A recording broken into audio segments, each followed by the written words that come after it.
the temperature.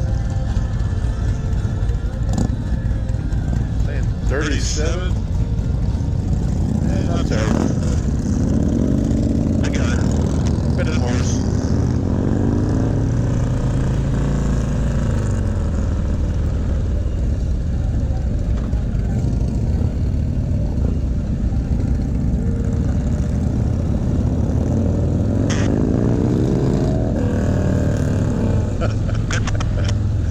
Crazy messages. All good.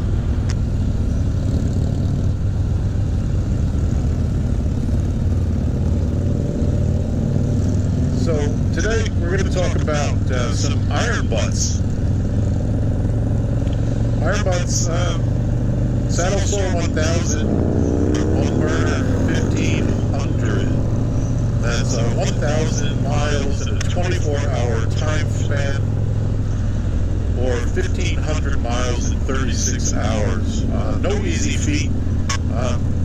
Easily doable if you plan it out right. So the first part of planning it out right is picking the right route. You definitely want to be on the super sleds. You want to be on major interstates. The reason being is you can make much better time, and the gas stations are right on the highway. If you pick, I'll say back roads. If you pick back roads, it slows you down, and the gas station might be 5 miles off the highway. So you're going to lose a lot of time, and more time than you realize. One thing that after the second stop, we realized that we're spending way too much time in the rest areas bullshitting and talking. I would recommend you do this with at least one guy, tops 3 or 4. And the reason being is the more bikes, the more likely there's a problem, right? And how do you deal with those problems? How we dealt with it was we said everybody buy a tow package, or at least know somebody that is going to come and get you. I mean, at one point you're going to be 500 miles from home, potentially, depending on your route, 300-400 miles from home. Somebody's going to have to be willing to get into, their truck with it and get their trailer and come and pick you up. So I opted for the tow package, and thankfully, me personally, I didn't need it. But one of our guys did. One of our guys got it flat at 915 miles in. Can you believe it? It's horrible. So picking the right route is really nice. It's easier to find you in the event there's a problem. There are services that are available 24 hours a day. Right? You want that.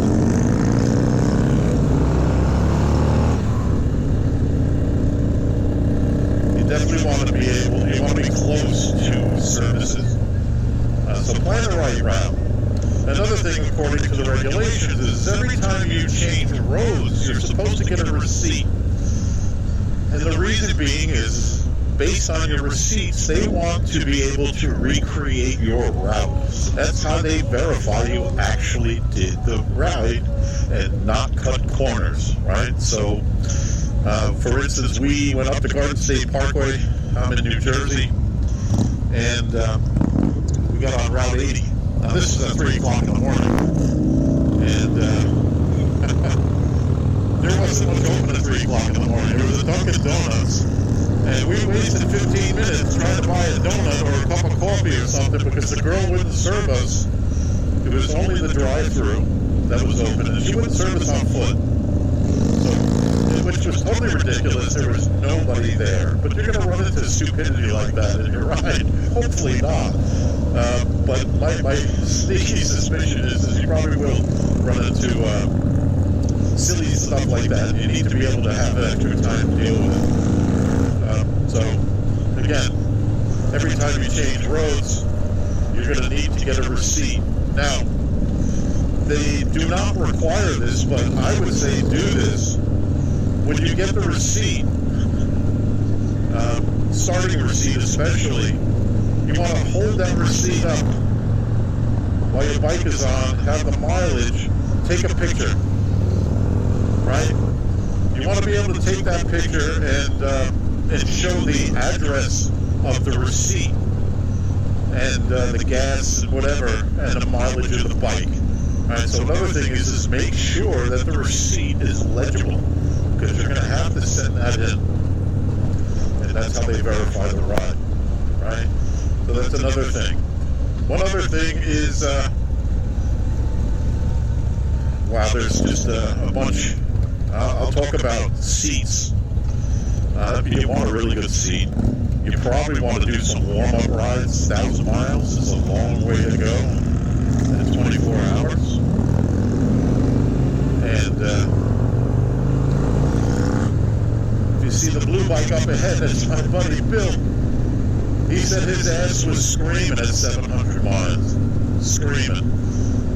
I was okay. I invested, it was like $60 on Amazon. I bought an Airhawk.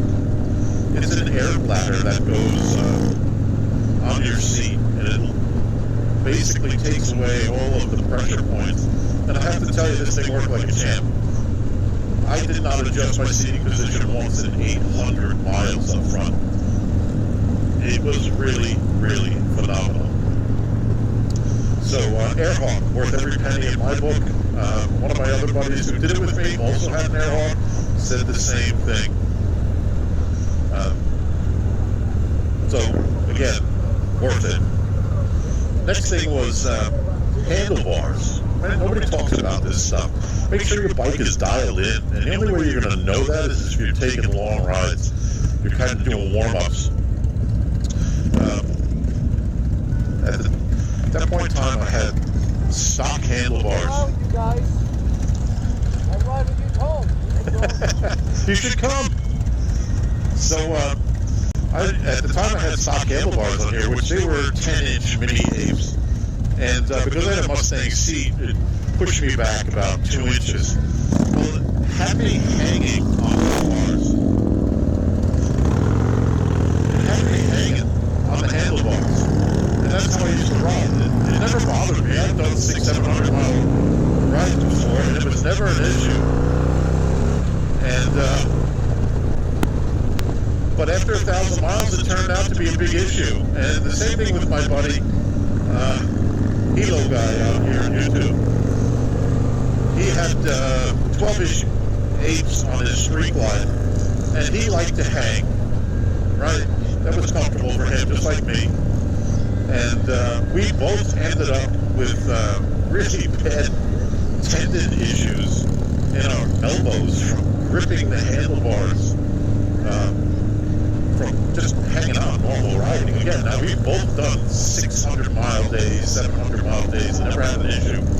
But for some strange reason, we did, officially, I did 1,097 miles in 21 hours. And after roughly 1,100 miles, that was all my elbow could stand. And I was in pretty significant pain about 2 to 3 days later. And I called my buddy up, and he said the same thing. He's like, my elbow's killing me. I was just like, that's so odd. And because our arms were straight out, right? We didn't have any bend in a riding position with our arms, and that was the culprit. So if you're a hanger, I would recommend that you bring those bars in a little tighter to you, so you have a little bend in your elbow. It was pretty bad because it probably would have been a whole lot worse, but I rode probably one-handed at least 400 to 500 miles, and I would switch on and off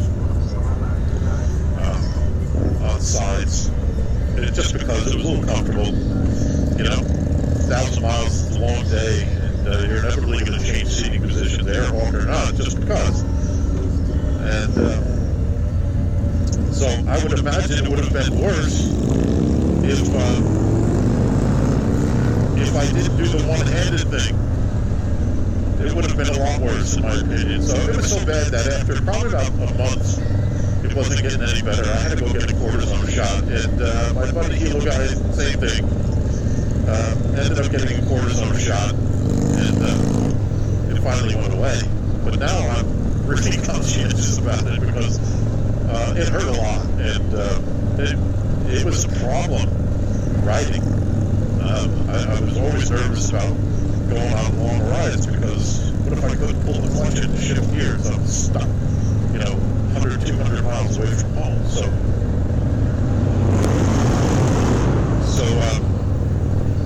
something to be aware of.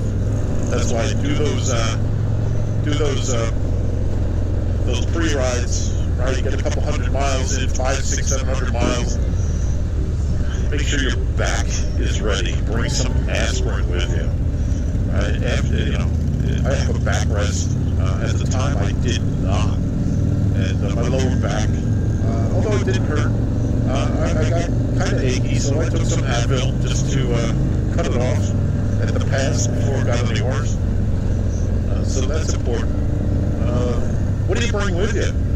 Well, my experience is bring a heated jacket. Now, it depends on where you're located. Obviously, if you're down in Florida or the Carolinas, it's warm. It's not that big of a deal. It's warm so you think, right? If you're going to ride through the Smoky Mountains down there, we went through the Pennsylvania mountains, and I can tell you with absolute certainty, it was June, it was 80 degrees out, it was beautiful, and I was in a t-shirt. And we got to the top of the Pennsylvania mountains, and it was 54 degrees, and we froze our butts off. Froze. Make sure you bring at the very least a windbreaker. Froze. I had to put my rain gear on because we were so cold, teeth chattering. It was ridiculous because 54 degrees outside when you're going 60, 70 miles an hour on a bike, it's cold. And so lesson learned, bring your heated gear, bring a heavy windbreaker, something to break that wind because it's going to get cold. You're riding at night, right? In the mountains especially. We're coming back.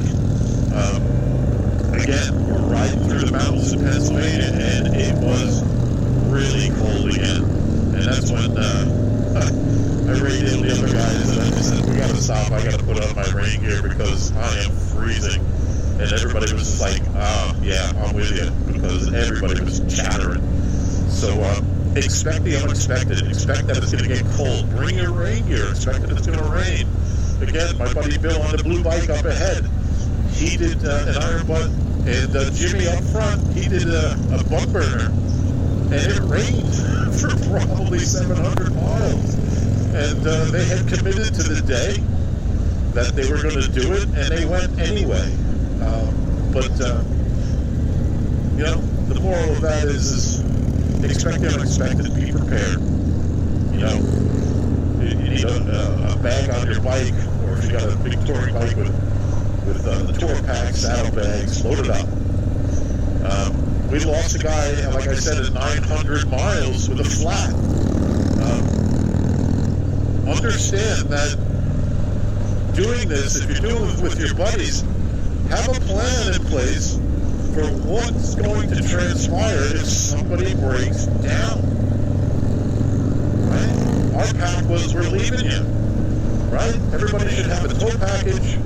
But we're all grown men. None of us are afraid of the dark. And that was our pact. And I have to tell you that when our buddy Big Lou radioed us and said he's got a problem,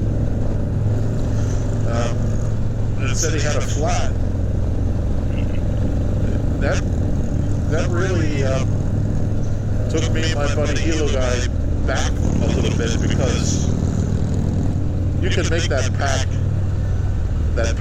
but the reality of the situation is we were in the middle of nowhere in the Pennsylvania mountains. It was 11:30 at night. It was pitch black. There's no street signs. There's nothing. And am I really going to leave one of my buddies in the middle of nowhere by himself? You're talking about bear country. So we were very hesitant about doing that. Of course, Big Lou was basically saying, look, we made the pact. I'm not going to blow your ride for you. You guys are there. We're at the finish line. We were like 80 miles away. And the possible thing happened, right? And he broke down. So what we did was we went the 100 miles to get the ride done, and we pulled over at a rest area, called him up, and asked him what the status was. We had every intention of going back for him at that point. But what if that was 600 miles in, right?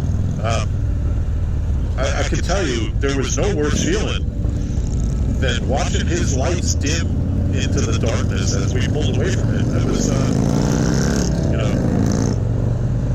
you ride long enough with these guys, especially if you're riding in New Jersey, it's like running the gauntlet. And, you're doing things, you're sharing a lot of experiences together, and it just doesn't feel right to leave somebody behind like that. And so we, buddy, and I, we wrestled with that. We really did.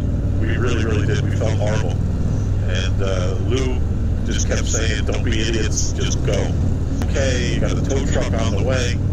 My buddy's going to come and pick me up in the morning, but I got a tow truck bring him into the hotel over here in Carlisle, Pennsylvania. And he goes, I'm good. So once he said he was good, we hopped back on our bikes, and we proceeded to make our way home, which was probably another 150 miles. And we finished at about 1:30 in the morning. We left at about 3:30 in the morning. Roads in New Jersey are not nice. So we did it in 21 hours.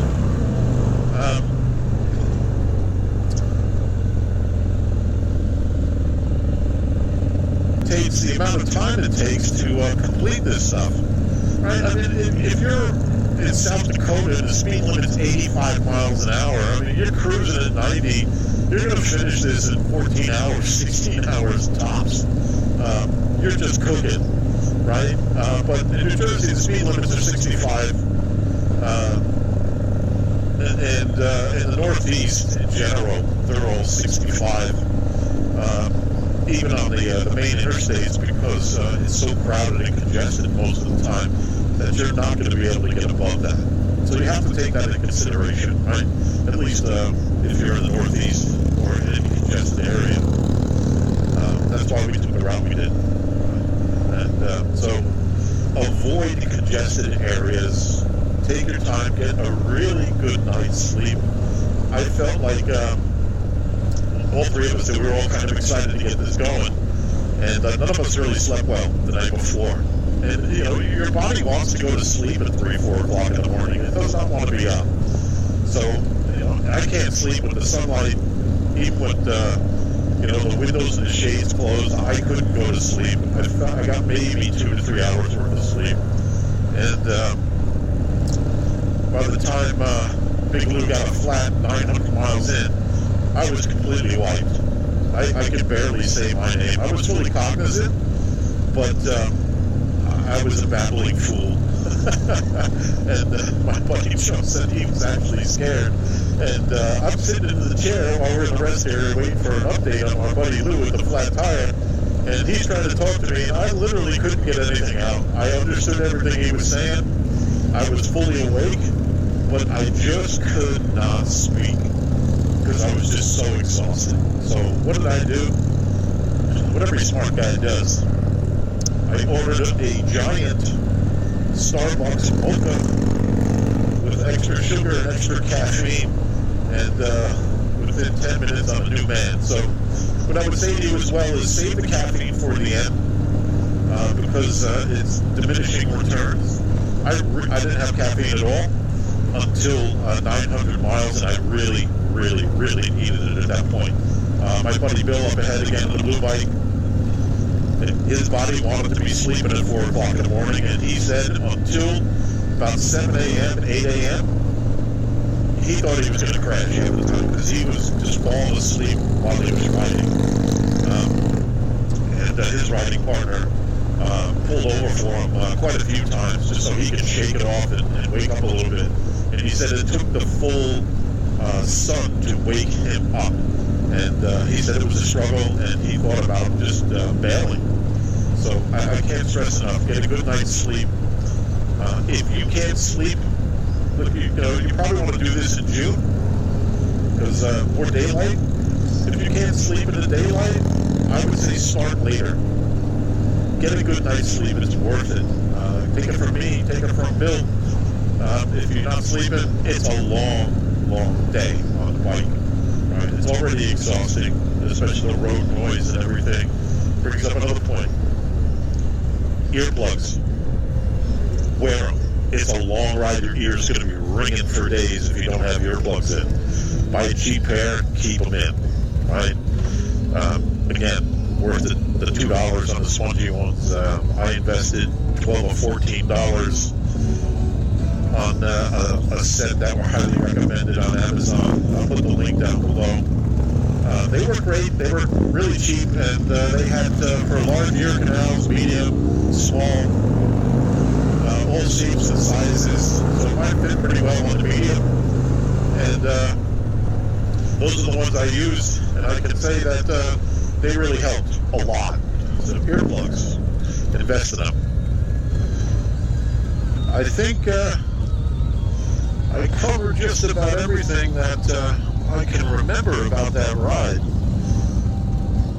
If you guys have any more questions, put it down in the comments. I'm more than happy to answer them. But hopefully you took away something from this video.